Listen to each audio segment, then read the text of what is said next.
Good day, everyone. This is Teacher Cherry. In this video, we will identify and describe quadratic equation.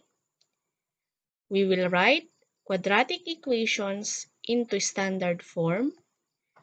We will determine the values of A, B, and C in a quadratic equation. Let us first define quadratic equation. Ano ba ang quadratic equation? A quadratic equation in one variable is a mathematical sentence of degree 2.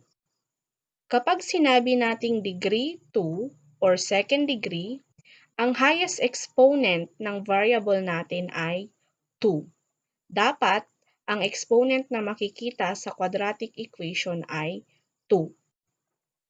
A quadratic equation can be written in the standard form, which is ax squared plus bx plus c equals 0, wherein a, b, and c are real numbers and a must not be equal to 0.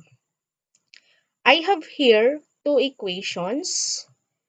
I want you to choose from these two, which is an example of quadratic equation. The first one is 2x cubed plus 6y minus 3 equals 0.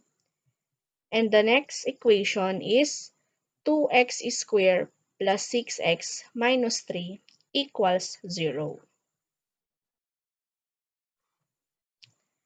Okay, so alin dyan ang quadratic equation? The correct answer is equation 2.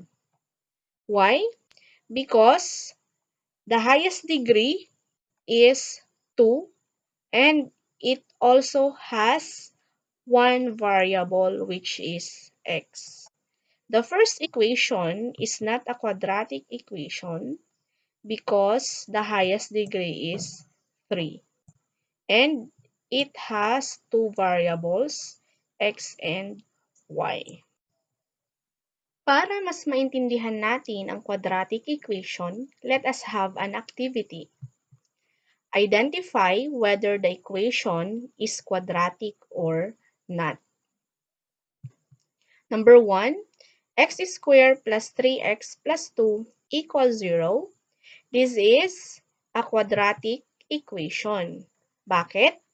Dahil ang highest degree niya ay 2. Number 2, x cubed minus 5x plus 7 equals 0. This is not a quadratic equation. Bakit? Dahil ang highest exponent niya ay 3.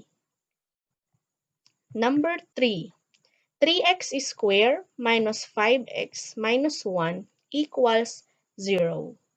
This is a quadratic equation because the highest degree is 2. Number 4, 2x squared plus 9 equals y.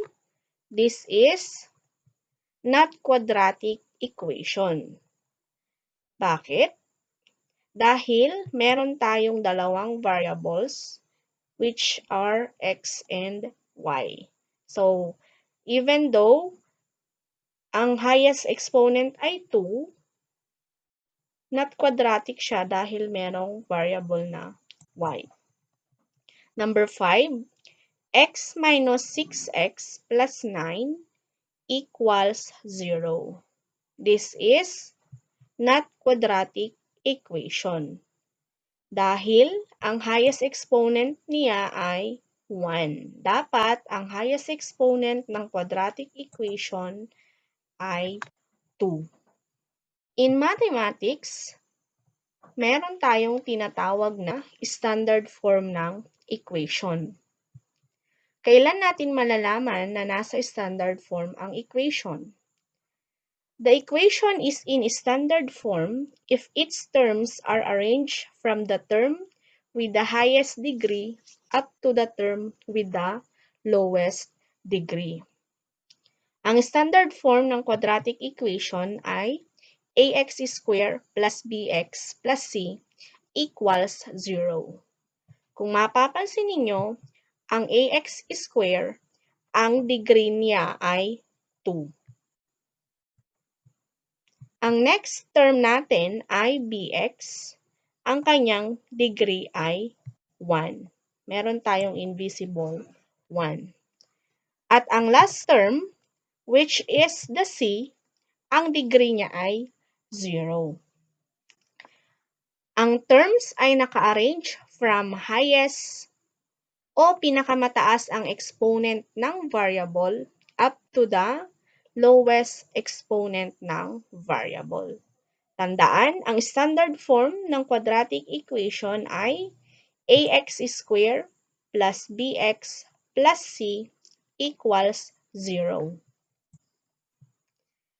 In quadratic equation, remember its standard form, that is ax squared plus bx plus c equals 0.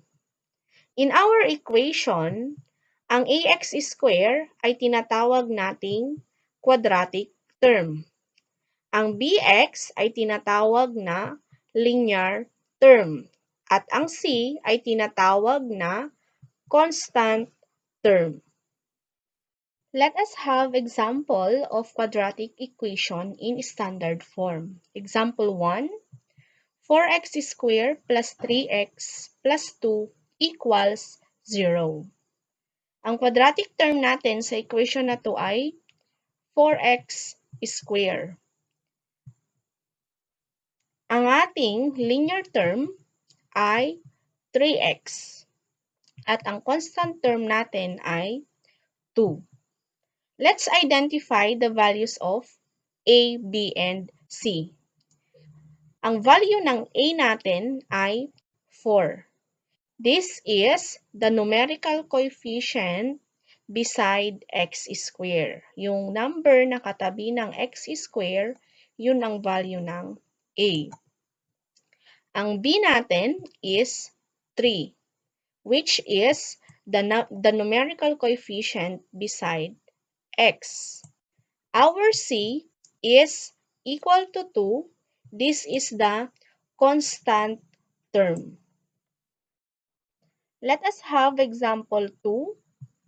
2x squared plus 6x minus 3 equals 0.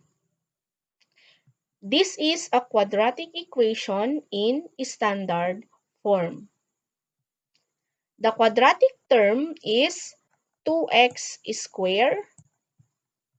Our linear term is 6x. Our constant term is negative 3.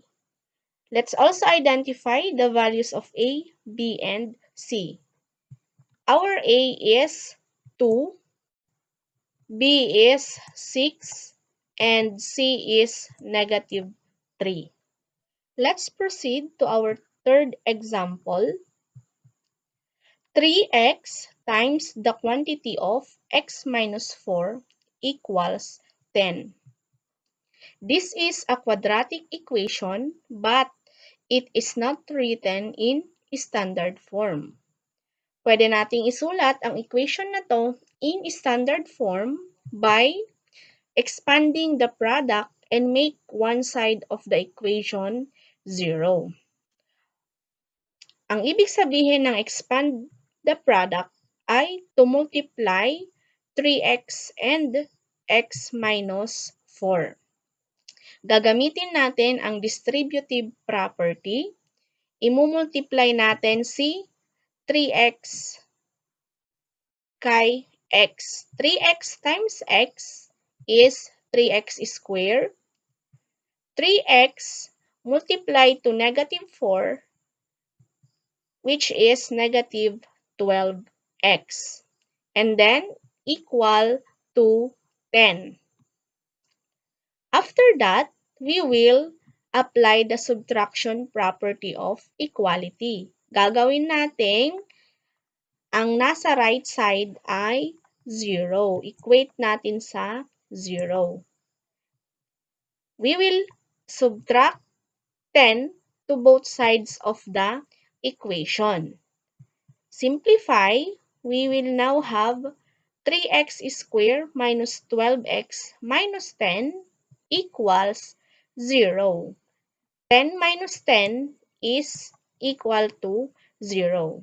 This is now the standard form of the quadratic equation. This is the continuation of our third example. So, from 3x times the quantity of x minus 4 equals 10, ang kanyang standard form now ay 3x squared minus 12x minus 10 equals 0. What is the quadratic term? The quadratic term is 3x squared. The linear term is negative 12x. The constant term is negative 10.